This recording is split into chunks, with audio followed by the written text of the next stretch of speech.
talking basketball. They're fucking dumb as shit. They don't know basketball, but they will make dumb ass jokes. Hello, everybody, and welcome to Pod Don't Lie with Sam and Stav. We are here, fucking post-COVID vaccine edition. We are both now. We both have fucking the vaccine. I just got my shit. I'm Moderna the fuck up, and your boy is hurting. Honestly, I'm playing hurt right now. This is my. Are you? This isn't the flu game. This is like the. This There's is no the flu game. This is the is Moderna game. No, it's not that bad. Although no, I've had to. We've definitely had games where I've had to shit myself more than this, which is what everyone seems to think the flu game is he just had diarrhea. He did not have the flu. No, I just feel like fucking shit, honestly. Can someone Photoshop Stavi as Jordan and me as Pippen carrying him? yeah, I'm gonna need that. I'm gonna need that today. Fuck, what the fuck was I just gonna say? I just feel a little out of it. If we had to do this in person, I don't think I could leave my home, but I can stay in my bed, eat a banana and some smoked salmon for some pep in my step, and smoked salmon when you're not feeling well is a weird move. You know what, man? Well, I need some protein. I need some nutrients quick. I did not feel like cooking. It's some smoked. It's just a weird. When I'm a big smoked salmon guy, and when I'm feeling sick, I don't gravitate to seafood. Yeah, that's a weird move. Yeah, I don't know, man. What can I say? The laziness overtook me. That's fair. Did you do cream cheese? Did you do it plain? What do you do? Bro, I literally I had a lunch that was just a bear got into a fucking camping ground. I just had like half a banana and like 6 ounces of smoked salmon. That was literally what I had to eat. And like I just ate a couple pieces of spinach just like I was like, I should eat something green. So I just like took a handful and just like put it in my mouth. And you're unhealthy. I do that too. You know you're unhealthy when you're like, oh, spinach. You just stuff it in your face. Yeah, it's like, this will work. I'm just trying. You're trying to take a shot of spinach. You're trying to like if there was a way to shotgun spinach, I would 100%. Yeah, that's what Popeye was doing. Yeah, dude. But yeah, how about I'm trying to be healthy too, but it's like, it's tough, man. I'm doing like the yogurt, throw some pomegranate seeds in there, some granola. It's a nice, healthy. I go Greek out of respect. Thank you so much. And I appreciate that you did that. If you didn't go Greek, I wouldn't even, and listen, it's the best yogurt. It's a superior yogurt. So there's nothing, there's not much else for you. There's no other way for you. It would be extra disrespectful if you just went like some fucking watery ass Dannon. It's like you're spitting in my face and you're having a subpar yogurt experience. So you don't want me shitting in your face after some Activia. That's when it's real bad, brother.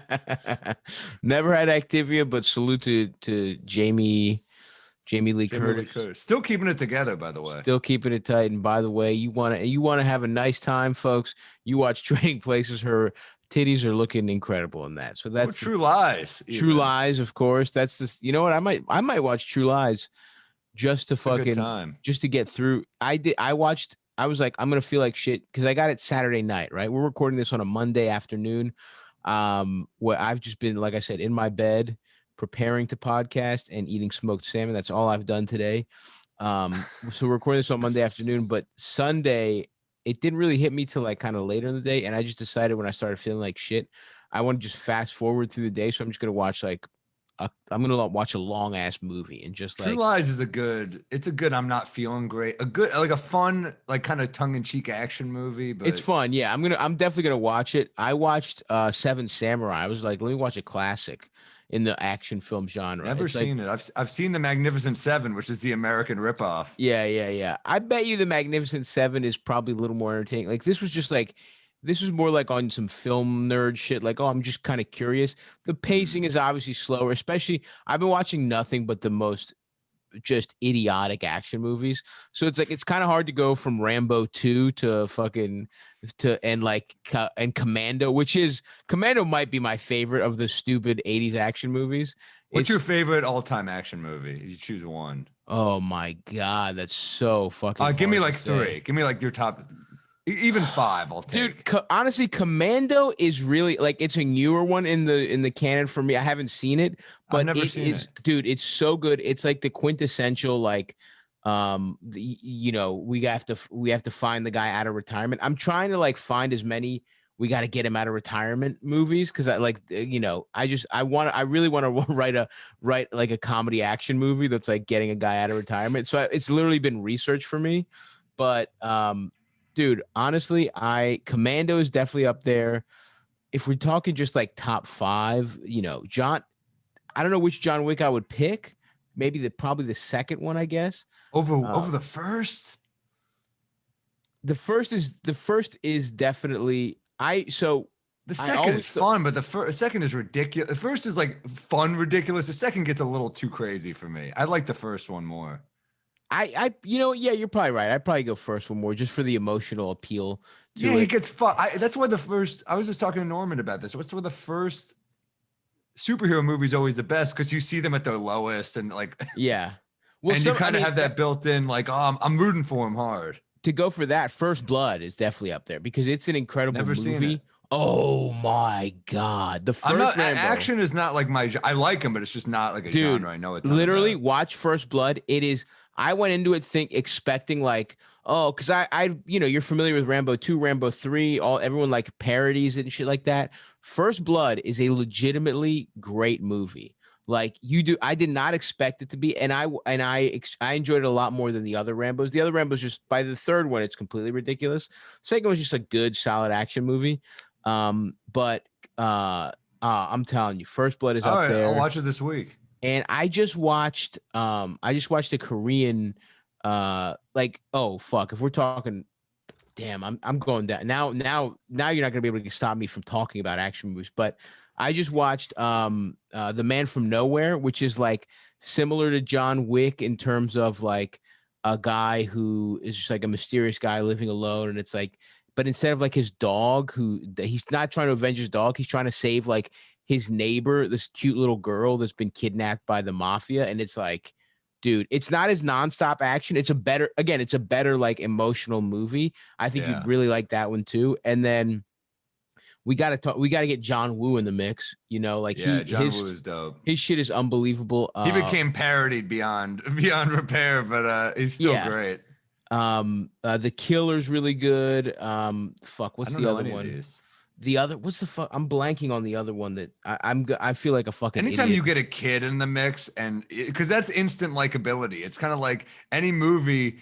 It's like that Save the Cat shit. When there's a kid in the first like few minutes, and they're like, okay, I'm rooting for him. I don't care. And then when the child actor's good, like if you get a good child actor, because usually they're just like dog shit, it's like a little kid trying its best. But like this girl was so good in it, and it was like the story was like super believable. Fuck. Oh, you know what a recent one that's kind of good is? You Were Never Really There with that's a really good. That's a really Joaquin Phoenix. Yeah, that's a very fun one. That was a badass. It's more like a revenge flick than an action movie, probably, right? Yeah, but it's it's definitely Hard Boiled is the John Woo movie I was trying to come up with. That movie fucking rocks cock. It's unbelievable. What's it called? Hard Boiled. It's pretty hard to find. It's actually there's a YouTube like you can't stream it anywhere, and I'm pretty sure there's a YouTube link out there that's actually solid. I think that's how I watched it the first time, like the full movie. And I bought it on Blu-ray because it was so good, because there's no other way to get it. Like you can't stream it anywhere. But yeah, dude, that's a great, honestly. You throw me action movies, I'm gonna throw you noirs, and we'll circle back. Yes, hell yeah. But I'm telling you, man, I'll send you noirs. So watch The Big Heat. You'll fucking love. I keep meaning to watch The Big Heat. But I was just doing some background on Gloria Graham, who's this star. Had no idea she married her ex-stepson, got like banished from Hollywood. Some dark shit where she pulled a reverse Woody back in the day. Yeah. And that's sexism, by the way. They were they got on her in the fucking 50s. It's like, come on. Like that's for what? For now, what's the biggest genre of pornography? She was a pioneer, if anything. She was a fucking pioneer. She must have gotten stuck one day on the telegraph, this telegraph fell down and she got stuck. And she's like, oh, come on and help me, Sonny. And he's like, oh, geez, stepma. That is all porn is, right? People not being ready, because what was also not allowed back in the day? Interracial. That's right. That was yeah, of course. Just predicting some future trends, baby. That's exactly correct. But yeah, that's some really good stuff. And yeah, Seven Samurai was very fun to watch. And I might watch The Magnificent. I was thinking that when I was watching this movie, I was like, this is fun, but I'm interested in what's going on here. But I would like a little bit of a faster pace. But again, I think it's just because I have ruined my brain. But Kurosawa movies, Akira Kurosawa movies are fucking incredible anyway. The guy who did The Magnificent, the Seven Samurai, Throne of Blood is so fucking good. He just has so many fucking bangers. Anyway, that's the little movie corner to pop us off here, folks. I also watched some basketball. After I watched Seven Samurai, I watched the Blazers. Who the fuck were they? I forget. Oh, the Blazers and the Raptors. And then I watched the Nuggets. They're looking good, dude. The Blazers they're going to be a fun team to watch. They're already fun. They got Powell is a fun fit on that team. Powell's really fun, and he kind of like sparked their run. They were losing to his old team, so it's kind of interesting to see them immediately play your team. Like you have to play your old team immediately. It was pretty funny. He lined up with the Raptors, which is like at the beginning of the game, he just stood on the same side as the Raptors out of just out of habit. But the Blazers ended that game on, I think, like a 12-0 or like a 14-0 run. I don't remember, but they were just like, it was kind of back and forth there in the fourth, and Norm was a big part of it, man. I mean, he kind of sparked that run, and he was his J looks fucking amazing. I remember back when he was really young, he would kill the Knicks every time they played, but he wasn't. I talked to Raptors fans, they were like, he's just not consistent. He is like, he's gotten put better together the last couple seasons for sure. And I mean, this season he's playing the year, he's having his career year, and it also happens to be a contract year. And we talked about that. We talked that a little. Yeah, absolutely. Oh my God. If there was comedy contract years, you have no idea how hard I would work for only that year. You have no. You go Eric Dampier on me, dude. I would get the payday, and then I would be fucking mailing it in. I'd be like, yeah, I think Dwayne Wade was pretty good last night. And you're like, what are you talking? I was like, oh damn. I mean, whose place was Jimmy Butler? I just don't know any players anymore. I would love that. If you think this is phoning it in, folks, imagine how bad I'd be at my job if I had $10 million. It is amazing to think about guys like Andrew Bynum. You're like, he got 2 rings and he got rich. It makes sense. Yeah, he's going to spend the rest of his time on Australian Reddit talking about how Aboriginals don't know. I don't know if he's that racist, but he has said some weird stuff. Bynum? I didn't know that. But wait, I'm thinking, no, dude. See, this is the fucking Moderna shot talking, dude. No, Andrew Bogut. The Andrew with a B. Yeah, you're right. Bynum makes so much more sense. Bynum is exactly who I would be. Everyone talks about what their career would be and be like, yeah, dude, I'm Bynum.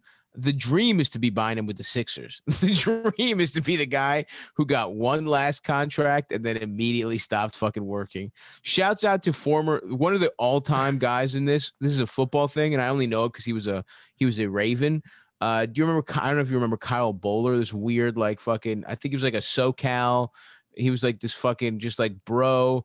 Brian Billick, who we won a ring with him when he was supposed to be like this fucking offensive guru, and the Ravens just happened to have like the best defense of all time. Billick just kind of got lucky, but his big draft, Giants, I believe, that year. That's right. Oh yeah, brother. Me in sixth grade. Ron Dixon had that one run back for the Giants, and everything else is you just. And then immediately Jackson ran. We ran one right back. It was awesome. Brutal game. That while you were in 7th grade crying, I was in 6th grade rejoicing. Sam.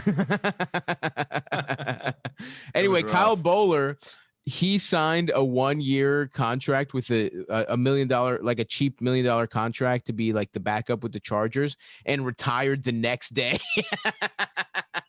absolute fucking legend, dude. Respect to him. Amazing. That's who I would be. You know, the thing about Andrew Bynum is like, they said he didn't love basketball. He was just tall and good at it. Yeah. Happens with a lot of 7-footers. For sure. But if you don't love basketball and you get drafted as an 18-year-old to play with Kobe, who had a chip, this wasn't end of the run Kobe where he's kind of relaxed. This was, sir. I got a chip on my shoulder, Kobe, and I got to prove something. I mean, I remember they almost traded him for Jason Kidd. And remember that voicemail that leaked where Kobe was like, "Are you fucking kidding me? We're talking about Andrew Bynum." He was like, "Trade the kids." I think that's what he literally said.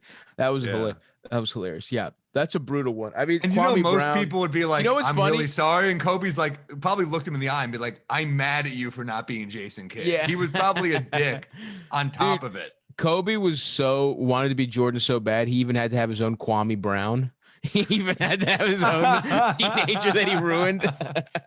Although he used him at least. I mean, Bynum was good in those. I mean, it was a no, but I thought you were fucking saying Kobe had Kwame Brown. Oh yeah, he literally had Kwame Brown too. That's what I thought you were talking about. No. Like Jordan broke Kwame Brown, and then whatever was left, Kobe was like, "Oh, I'm gonna fucking get the scraps. You're fucking finished." But you know what? At that point, Kwame was a fucking and you know what, dude? Not enough people talk about like how impressive it is to be mentally just fucking tortured by Michael Jordan as a teenager and then have a solid career. Like he stuck around in the league way more than like I just mean the fact that you didn't. Man. He stuck around, but I mean, a lot of people stick around. I mean, you want to go no, through they don't, numbers? Dude. No, I'm saying the fact that he even found a place in the league after being like, look at Anthony Bennett, right? A guy like that. 11 years. I'll give you, he'd have 11 year career. Like that's hard to do. Not a lot of people fucking have 10+ year careers. 12 actually. Holy shit. Maybe was it 13? He stuck around, bro. That is, you know, I'm starting the he's still only 39. How crazy is that? That's wild. Yeah. I'm pro Kwame. That's my new revisionist. That's but when you're the number 1 overall pick and your career high in points is 10.9 a game, it's a bummer. It's not his fault. Michael Jordan didn't fucking know how to draft people. Also, though, he was playing he was playing that weird like wasn't he playing like a weird like Georgia Catholic league where it was like him versus like just like it was like it made like Zion. Those Zion highlight tapes look like fucking, you know, a professional league. Dude, comparatively. Did you see the Zion clip when he's in 8th grade? So cute. He's so little. So adorable. Yeah. It's crazy.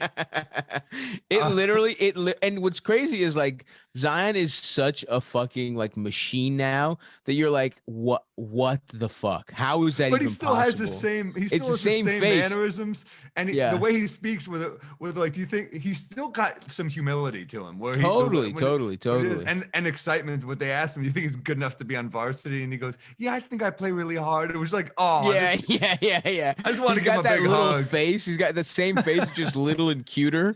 And then you're like, what? It's like it literally is like seeing a Pokemon. It's like looking like at a Charmander and being like, now it's Charizard. You know, like it's that different. His body, where now he's just like a fucking machine. Like he's huge. He's craziest monster. You spoke another language to me. I have no idea. Never a fucking Pokemon guy. No, never. Come on. What the fuck? What were you doing? I guess that's true. You grew up in Manhattan. You were just blown rails by 11. you were at some heiress's fucking loft. Just fucking, you guys weren't playing Pokemon.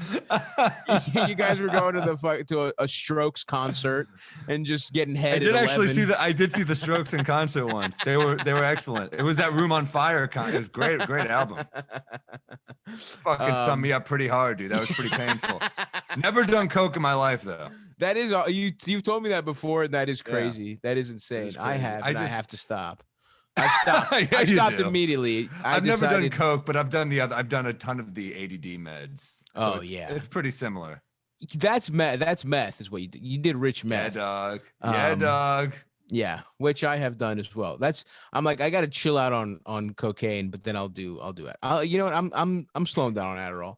The thing is, we do look like two fucking meth heads right now, don't we? Oh my god, my look is awesome right now. Yeah, dude, but if you saw us side by side in like a bust, it'd be like, yeah, these dudes sell meth. Look at them. We do. We look like guys that have like a three episode arc on Better Call Saul. You know what I mean? We just anyway. get killed instantly on Ozark. We're like, 100%. Our characters getting killed without question. We look like two guys that are getting killed on Breaking Bad. That's what we look like right now. Anyway, yes. What the fuck should we even talk about here, folks? Well, I know we do have to at some point, and I know you're gonna get mad, but at some point you got to get to the fact that my boys are on a 3-game win streak. I know you're gonna say the battle for steak is not looking good right now. I admit that. And you had a big loss to the Spurs. Big loss to the Spurs. That's true. Well, it would have been nice. It would have been nice if the fucking Bulls got to play a team that sat everyone you've ever heard of in your life. What was the? What though? We didn't have Randall, and our fucking big got injured again. So okay, well, you were literally starting for the Milwaukee Bucks. Sam Merrill was starting. Okay, no, you guys had no one. I'll give you that. It was like the only Antetokounmpo starting was Thanasi.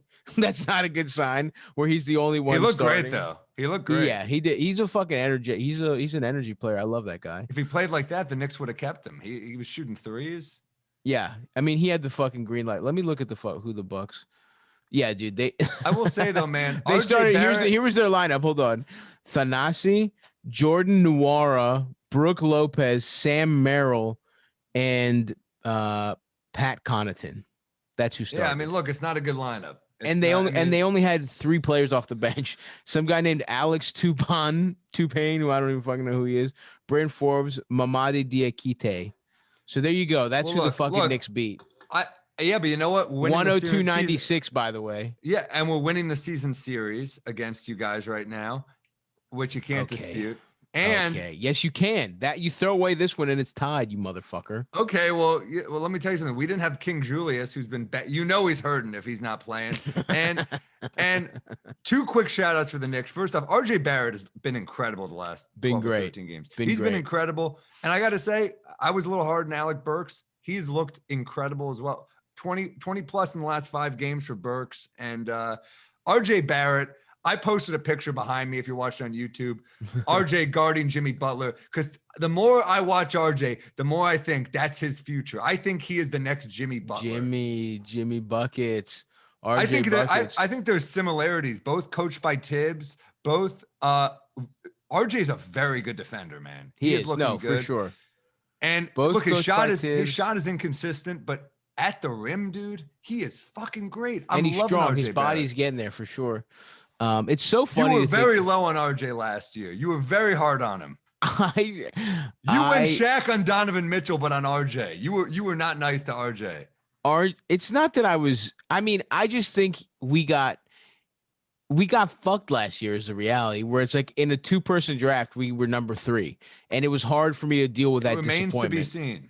Come on, get the fuck out of here. I admit that Zion looks like he is far and away the best.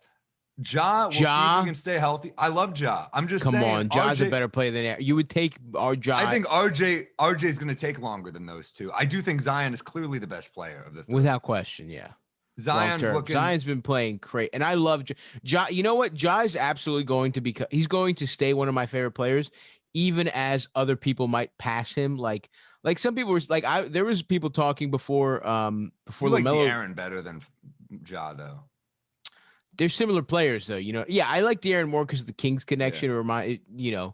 Like I said, that same 6th grader that was rejoicing, that fat little 6th grader that was eating pizza from Domino. No, we were a Papa John's family and watching the Ravens beat your Giants. That same fat little 6th grader was a Chris Webber, Vlade Divac guy. So that guy still wants me to root for the Kings some way, somehow. And De'Aaron is still up there, but like I just love, like people were talking about LaMelo. Would you rather have LaMelo's probably already a better prospect than Ja? Some have made that argument, and especially when you think of like, now look, he fucked his wrist up. Let me say this though before we go all in on LaMelo over Ja.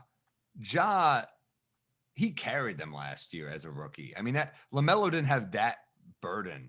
You know, totally. He's got Hayward. He's got a much better team. And you know what it is with Ja? Ja's in the West. You know what it is with Ja? It's some Iverson shit, really, is what it really comes down to. That's why I love him, and that's why he has the chance to eclipse even De'Aaron, because it's like exactly what you said. As a fucking rookie, this motherfucker was like gonna get his team into the playoffs. Like he had not, and Triple J was injured even at points. So it's like there is something about Ja that you're just like, and the recklessness he plays with. I'm not ready to take LaMelo over Ja yet. I mean, it's a conversation. It's a fair point, and it's like, and you were all in on Hero over RJ last year. I'm not sold on that. I think I said I'd rather have RJ, and I stand pat again. When we're arguing, it's hard because you would have said this about any Knicks draft pick. It didn't matter. You might happen to be right. You might happen to have an argument here, but you would be saying this about Ronaldo Balkman. I called him the next Dennis Rodman when he came in the league. That's the thing, Sam. But you know what? You're right. I have to give you some credit. It's you just happen to you have nothing to do with it.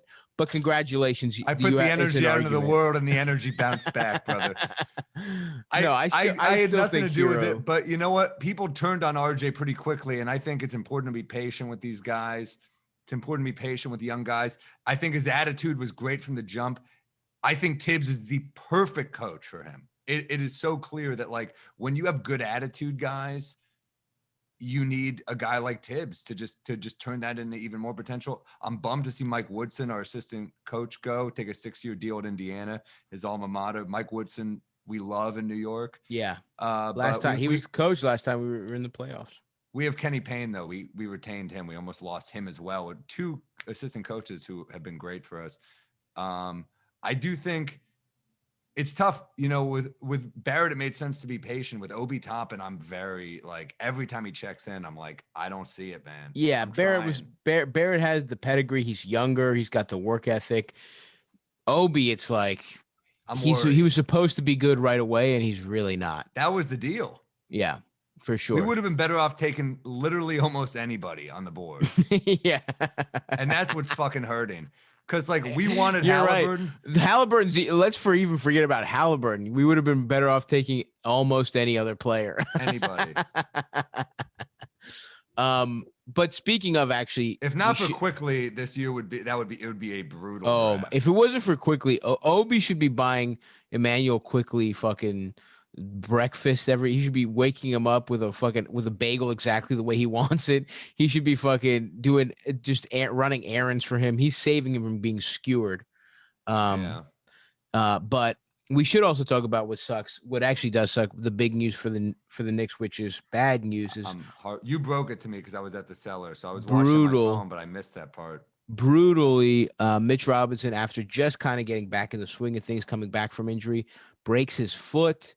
Poor guy. It's contract year for him too, and but more importantly, it's just could be 4 to 6 weeks for a foot fracture, though. I haven't read the exact.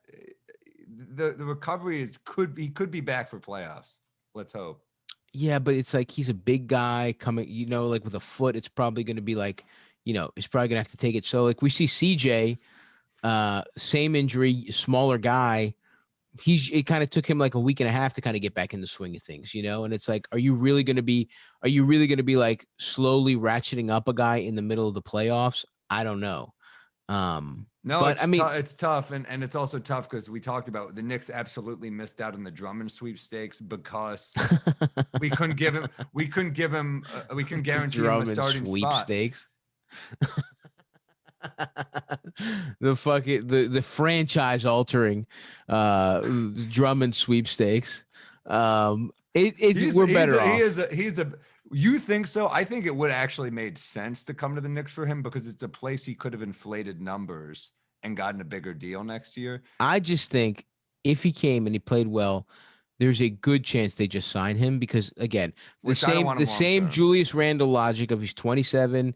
He's like, we could be the home for him. And it's like, then we're really just clogging shit up and we're clogging up cap space. Like I was afraid of him coming here, putting up like a bunch of numbers, playing really well, getting some fire lit under him because of the circumstances, liking Tibbs, then signs a big deal with us. We fucking tie up our cap space and he starts looking like shit almost immediately. That was my fear for Andre Drummond. It's possible. In the short term, sure. The Lakers are underperforming right now, where the Knicks are overperforming, right? It's, compared to what critics were saying before the season. So yeah, he's going into this Lakers like if he starts fucking up for the Knicks and the numbers and we start losing, people be like, well, he's not a winner. Whereas if he goes to the Lakers and they win anything without AD and LeBron, he looks great. Exactly. This is all PR, right? Like for a guy like Drummond, he needs to get his like he's not going to get a max. I don't care what he thinks. That's not happening. But I don't know who's giving him a max. But what he needs to do if he wants to, rehabilitate his value is fucking get a lot of people to pay attention to him playing really well. And that's going to happen with the Lakers. Like the Lakers are always a story no matter what's going on. And if he comes in right now, contributes, if they win even one game, they're not supposed to, right? And he's a part of that. That looks good in this little LeBron without AD stretch. That would look really good for him if he puts together one of those monster stat lines in the next week or two.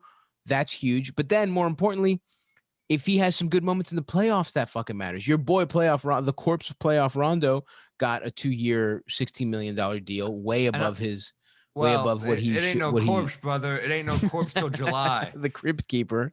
Let me tell you something too. Terrence Mann for the Clippers looking very good. So I mean, maybe he can. I'm not saying he can shoot the ball like Lou Williams, but the way that kid is strong as hell. Yeah, that's a good point.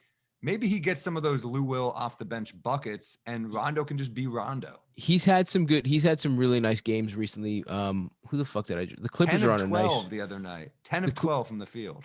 Yeah, the Clippers are on a great streak. Who the fuck did I just watch Terrence Mann go off on? I don't remember, but they just beat the Hawks Spurs twice, and the Sixers. It was the Sixers game. He went off on them, and I'll tell you, man, Ben Simmons fouled out, but that guy plays. Well, the Sixers are playing really great ball right now. Everyone was worried what was going to happen after Embiid goes out, but he has been playing. They've been playing really well. And they benefited from, Leon Wood and the rigged officials of the NBA. That's right. And they stole you from the Knicks because the only loss they've had so far is to the Clippers and the Bucks, and that Bucks game was that one Giannis where they were beating them the first half, and then Giannis goes off, but it's like, again, it's without Embiid. So he hit that fadeaway where Dwight got very angry. And it got my little prick jumping. But again, that's the kind of loss that even that is like, well, we don't have Embiid, so congratulations. So the Sixers have held up really well. And Danny Green has come up in big moments. They're going to be a problem in the playoffs. Yeah, Tobias looks good too. And this is good. I think this is good for the team overall. A Sixers-Nets series is what the people want. It would be awesome. And Tobias is kind of playing up to that idea of like, I can be the crunch time like shot creator if Embiid is stifled. Incredible. And a lot if of people Embiid said this with Doc Rivers coaching him again too. Yeah. Yeah, I mean, I just think I don't know if it's Doc Rivers or if it's anyone but Brett Brown. Like that's what happens when we like as much as I loved Fizz and I thought he was cool and he had a hot wife and everything, it's pretty clear he was not a good coach. Like that's pretty clear now. I think there's a difference between being a great motivator and a great hang and a guy that players. Yeah, he's probably the kind of guy that has a spot on a like everyone, like the guys from Miami loved him, right? When he was on that staff. He's probably a great guy to have on staff, but he had problems with his players. The Grizzlies, I mean, Marc Gasol didn't really like him. That was like highly publicized. New York's a tough place to coach. I mean, I'm not just going to come out and say I think Jeff Hornacek's a bad coach. I think I think he made bad decisions for us. But like, guy won 50 in Phoenix. By accident with a team that was trying to tank. So I do think, you can't just call someone a bad coach because they failed here. A lot of good coaches have failed in New York. Lenny Wilkins failed in New York. D'Antoni failed in New York. Well, Lenny Wilkins was so fucking over past this prime though when he was coaching here, dude. That motherfucker looked good with a cigar in his mouth. Don't you forget it. And a quick shout out to Walt Frazier. It's his birthday, 76 It is his birthday. Today. We love you, Walt. You're the best. Yeah. You and Breen are the best in the business. They really are. Watching more League Pass here, you seeing like local announcing crew. Like I watch a lot of Blazers. Like I said, like my roommate's a Blazers fan. I also just love the Blazers, so I end up watching a lot of Blazers games. Their announcing team just kind of does not do it for me. I like the Kings. They have a good one. They have Doug Christie in that bitch. But just the Blazers don't do it for me. And for us to be able to have a legend who has a hilarious vocabulary, It's incredible. And Breen, who is literally the best guy in the business, literally the best play-by-play guy, number one guy. He does all the big games. He does the finals every year. It's to be able to have him for Knicks games is fucking awesome. And you were saying, by the way, Sam, you were saying Lenny Wilkins looked really good with the cigar in his mouth. You know what he would look even better with in his mouth? Cushy Dreams? A pre-rolled blunt of Cushy Dreams. A pre-rolled joint of Cushy Dreams from our friends at cushydreams.com. Maybe that would, you know what? If he was smoking some of the high-quality CBD flower that our pals over at Cushy Dreams can provide, which, by the way, is lab tested, which, by the way, it's some of the highest quality, some of the highest percentage CBD flower out there, maybe his win percentage would go up, Sam. Who knows? I know when you're talking about my fun percentage, my enjoyment percentage, those numbers are through the roof when I'm puffing on some of that beautiful CBD flower. And whether that's coming in a 3.5 gram tin, or whether that's coming in a gram pre-roll, or in our favorite, their reserve line, premium motherfucking ultra, whatever the fuck reserve line, that comes with 5 little 1/2 gram joints already pre-rolled. Sammy's got one in his mouth right now. He looks gorgeous. I'd like some more if you're listening. That's right, Cushy Dreams. I would too. I've gone completely through my stash because it's so good. It is good. It really, one of my good friends just actually asked for the pod don't. I love it. Promo code because she's into it. She's like, I'm smoking this all the time. That's literal word on the street right there. Word of mouth on the street is getting Cushy Dreams out there and into the mouths of our friends. It rocks. It has all different types of lines, all different types of little vibes for whatever different kinds of indica sativa hybrids and strains. Create, hustle, dream, peace. That's the kind of shit I like. I like to wind down, but they have plenty of options if you want to get your shit going. And I smoked some of that peace after the rig games against the Knicks, and I came down. I needed it. I was angry, dude. You were flying. You were crazy. But you puffed that little Cushy Dreams. Everything is A-okay, brother. So guys, 24 and 22. That's right. And that's because Tom Thibodeau's been smoking cushydreams.com. He won't tell you, but we'll tell you right now. That's the whole reason the Knicks have turned it around this year. So why don't you do us a little favor and do yourself a favor and go to cushydreams.com. That's Kushy dreams.com and use promo code PODDON'T. That's PODDONT, PODDON'T, for 20% off your first order. And that's cushydreams.com, Kushy dreams. So go do that, you little fucking pricks. Isn't that right, Sammy? Shouldn't they do that? I can't wait for them to do it, man. And you got to do it because you can. Because you smoke your CBD because you can. So Knicks Heat tonight. I'm excited. This is a big one. Big story. We thought the Heat had nabbed up LaMarcus Aldridge. He went to Brooklyn too. This is crazy. This is the most talented team. I know it doesn't all make sense fit-wise, but it is the most talented team. Dude, who cares? I don't know, man. Offensively, this might be the most talented team. You don't think so? Is it? Everyone is sucking this LaMarcus Aldridge thing off.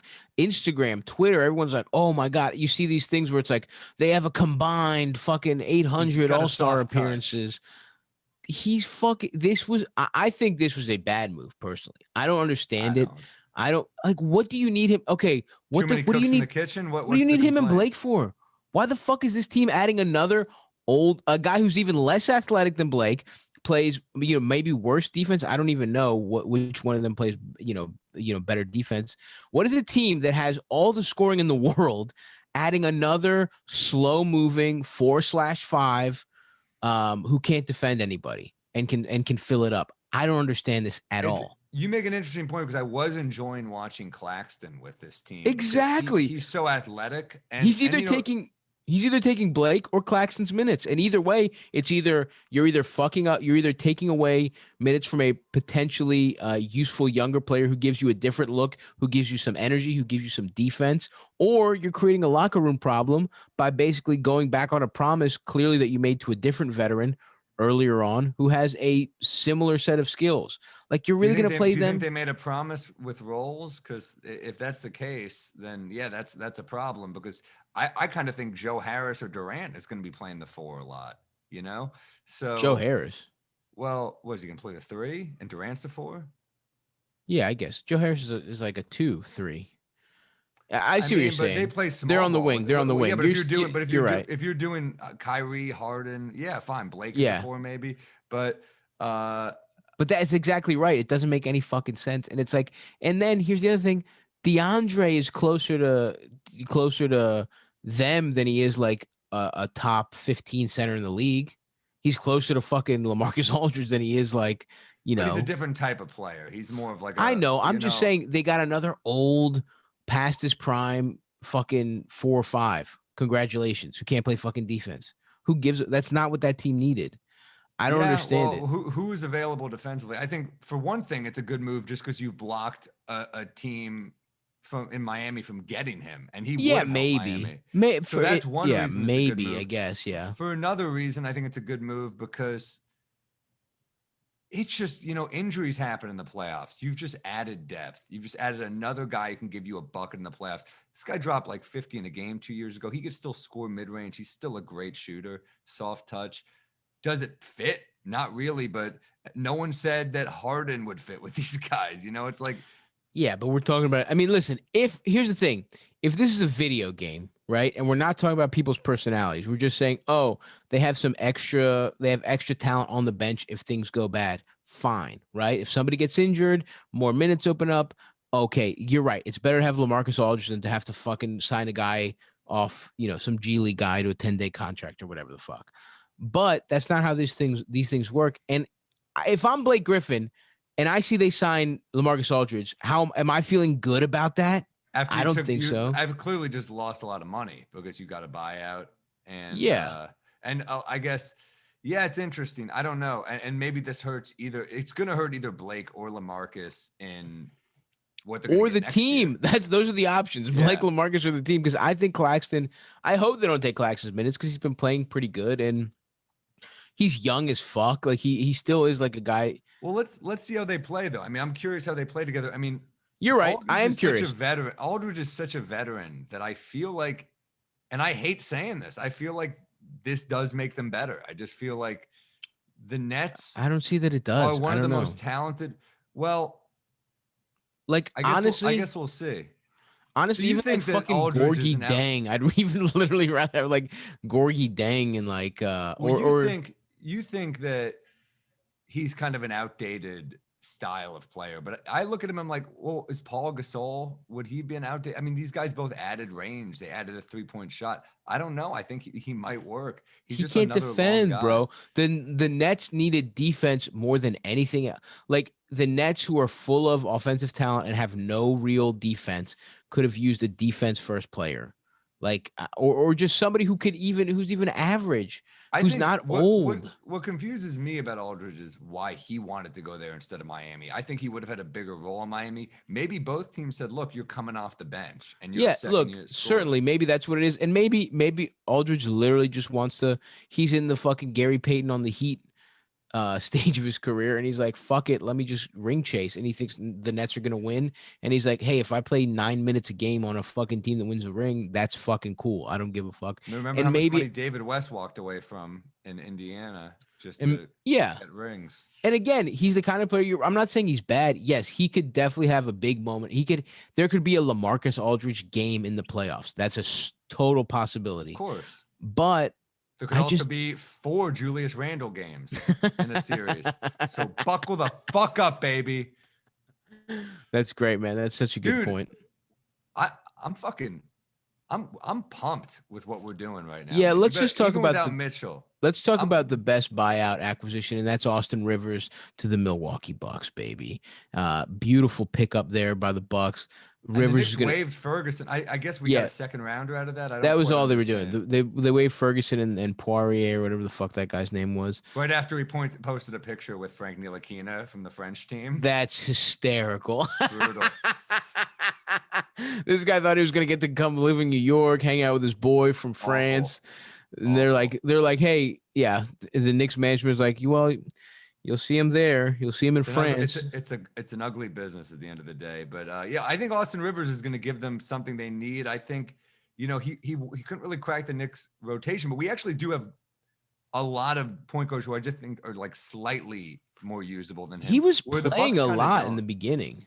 Well, he had that one game where he had 5 straight. And then he had shots. didn't he get injured and then he just kind of fell out of the rotation? He had an injury, but then then they traded for Rose. That's right. Rose. And what happened is they traded for Rose and he kind of took that role. But also, Payton's defense is too valuable and Quickly's, rise was just too intriguing. So I think that really cost him. And it sucks because he took a pay cut to come to New York. He took 3 years, $9 million, which is, I think, below what he would have gotten on the open market. Well, he's got another chance to dazzle him with a deep postseason run, and with the Bucks, who could really use some point guard depth. But like literally, if I'm the Nets, I would literally have Austin Rivers before LaMarcus Aldridge. He actually makes more sense for the Nets. All the off the bench. Interesting. I mean, I just don't. Again, the Aldridge thing, I don't understand why everyone's coming in their pants. What are they going to play? Aldridge, Blake Griffin, and the big three at the same time? No. I don't know what the plan is yet. And it's kind of like, this is where Steve Nash, the coach, has got to kind of dazzle us, because this is actually a hard team to coach at this point. Not in terms of this is a lot of egos, dude. Totally. This is a lot of egos. So this is when Phil Jackson, just when you better text Phil Jackson and be like, what do I do? Yeah. Yeah. It's nice. This is a lot. Have there ever been this many egos on a team? This is a lot, dude. I mean, you got to hope that the idea is that everyone's on the same page. Everyone sees the vision. Even it seems like they do. I can see the argument for Blake being like, look, I want to be in New York. I want to be more visible. I want to have a couple good minutes. Like, it's fine. This is a better situation for me than almost any other situation.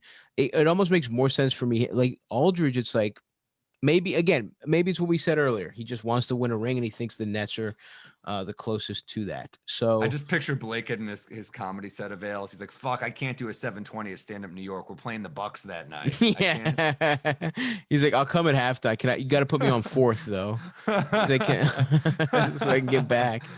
Honestly, he could probably make it to Eastville and back now that they're in. That's a good point. He can make it to Eastville at halftime. Margo's got to send him his avails. All right. What else is going on here? Well, Gorgie Dang, as you said, to the Spurs, which is just an odd signing. To me, Spurs are looking. They're just hanging in there. They could be. They're going to make the playoffs. They're going to make the playoffs. It's a bummer. I'd much rather watch the Pelicans, but Pop is just such a fucking warrior, and DeMar is really playing great basketball. You got to give him props. And that's what I think. Whenever you see like a weird buyout guy that goes to the Spurs, I think honestly these guys just want to play for Pop. It's got to be cool to play for Pop. You're right. It's funny that we say like Spurs for some reason, but you're right. It's maybe the greatest coach ever. Yeah. You're gonna want to go spend even half a season with him just out of curiosity. Yeah. So they've got your boys tonight though, the Kings, Spurs Kings. That's kind of a fun game actually. Yeah, not bad there.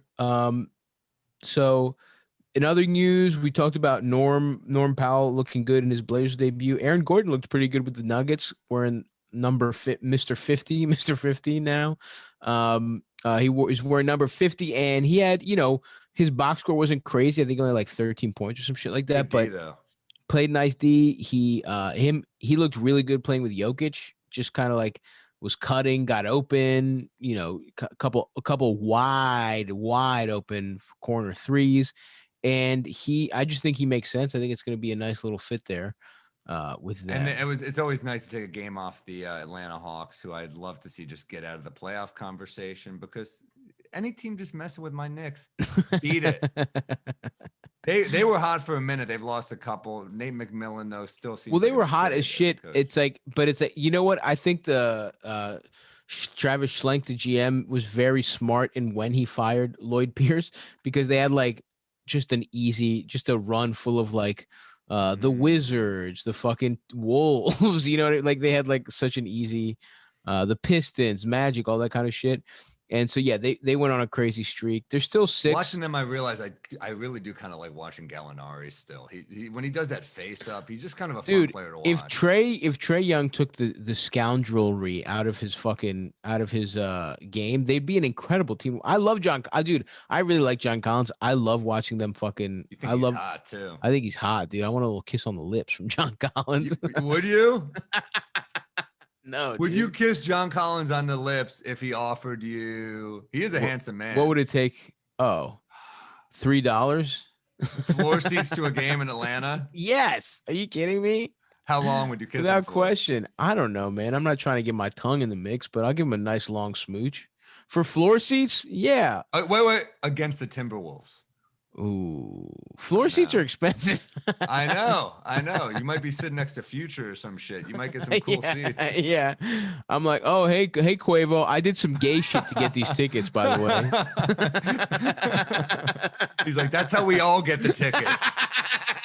Atlanta's weird. Yeah, the Hawks are pretty fun to watch, and they have cooled down a little bit, but they're still 7 for 3 in their last 10 games. It's gotta be scary when you're a young coach and a guy like Nate McMillan just starts chilling as an assistant, because you're like, if I fuck up, they knew what was happening. He's a proven. That was.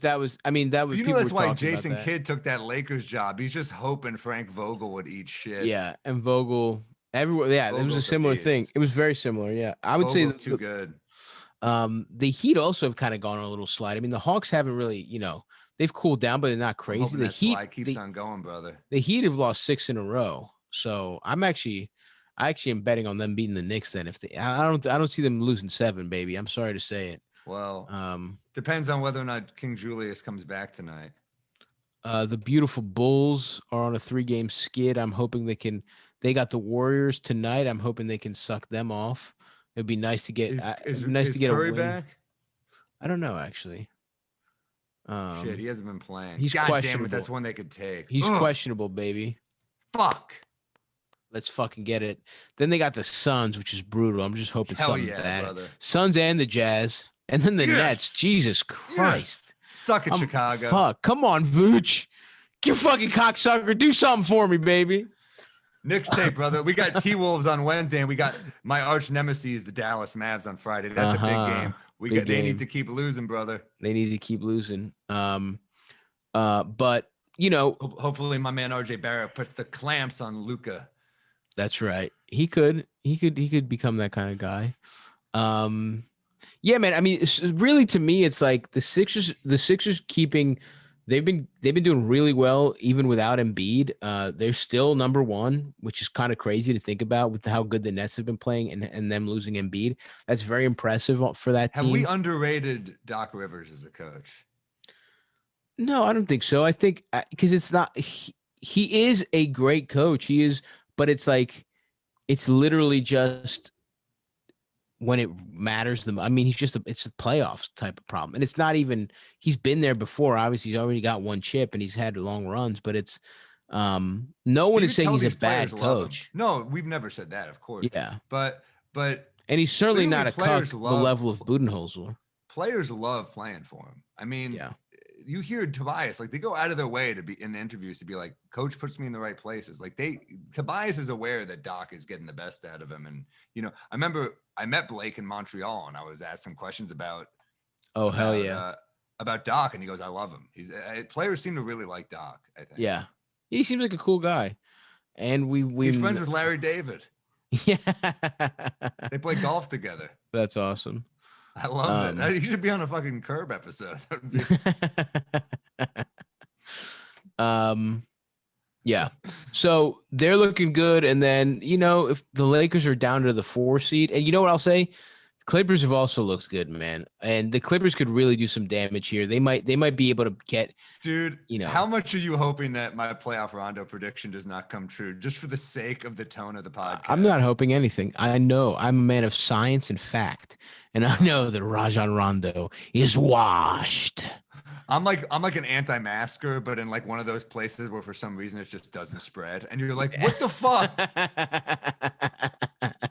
That's exactly right. Rondo's just going to do that. He's going to do the classic Rondo behind the back fake with like a teardrop in the Not air gonna to win a happen, buzzer. baby.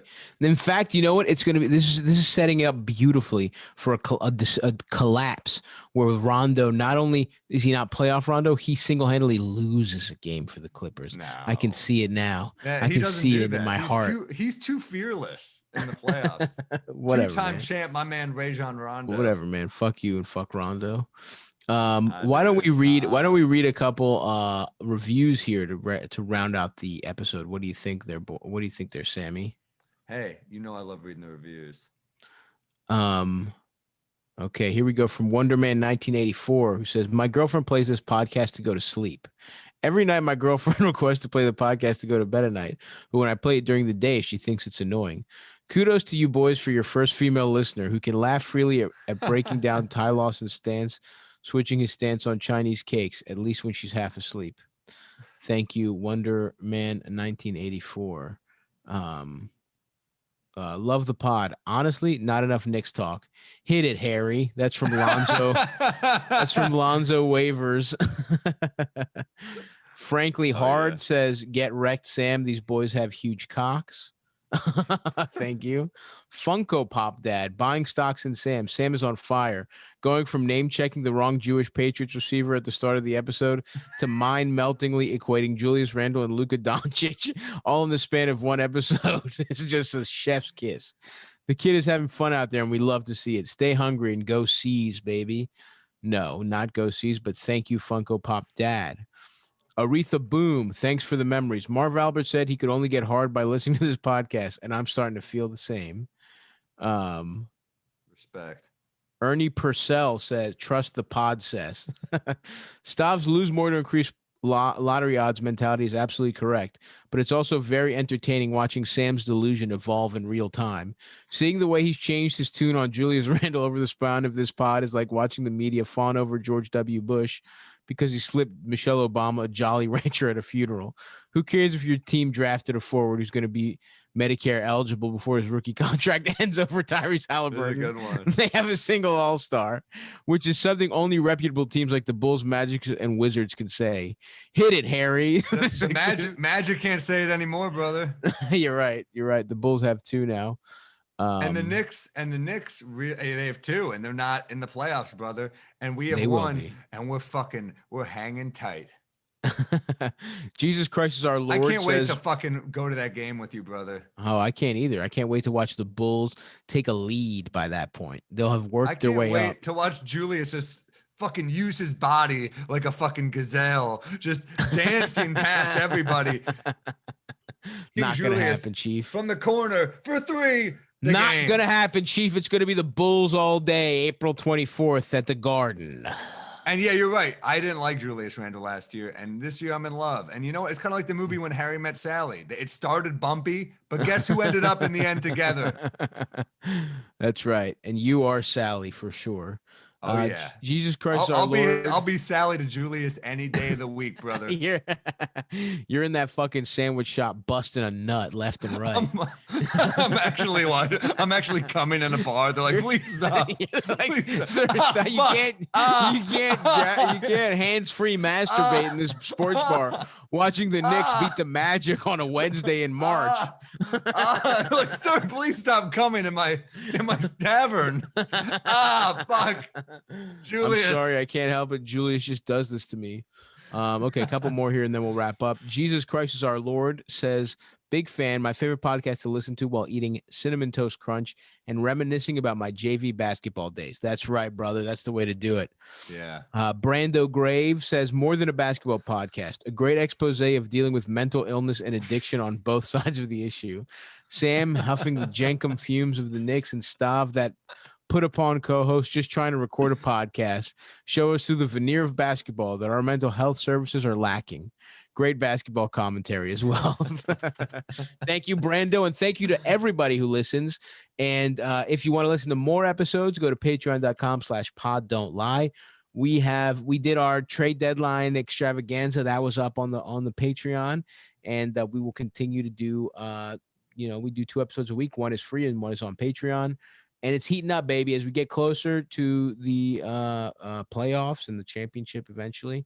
So, and then the draft, obviously, and then we'll have a bunch of fun stuff for the off season too. So anyway, folks, that's going to do it for us. Sammy, thank you so much, buddy. I'll talk to you soon. Hashtag the engine, hashtag King Julius. Keep the dialogue going, people, and let's go team. Let's take the heat down tonight. What fucking dialogue, you idiot. All right, bye, guys.